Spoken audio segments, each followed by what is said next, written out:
Morning বন্ধু বান্ধৱীসকল, কি খবৰ সকলোৰে? আশা কৰোঁ খবৰ নিশ্চয় ভাল, মোৰো ভাল। আৰু এয়া দেখিছনে, আজি বতৰটো একদমেই ডাৱৰীয়া। ভাবিলোঁ কি ৰুমতে কিবা এটা বনাই খাওঁ। এয়া ৰুমৰ অৱস্থা একদম নাইকিয়া কৰি থৈছোঁ। ৰুমৰ সকলো কাম বাদ দি আহি গ'লোঁ মই এতিয়া পাকঘৰত।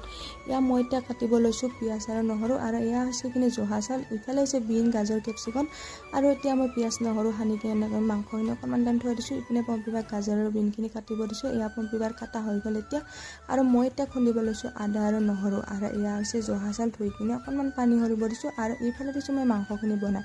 আৰু এতিয়া মই ফ্ৰাই কৰি আছোঁ বিন আৰু গাজৰখিনি। আৰু কি বনাব লৈছোঁ ভিডিঅ'টো শেষলৈকে চাই থাকিলে গম পাব। আৰু বিৰিনাজনীৰ মস্ত ভোক লাগিছে বোলে, তাৰ কাৰণে মোক ইফালৰ পৰা ইফালে দৌৰা দৌৰিকৈ অকণমান সহায় কৰি আছে।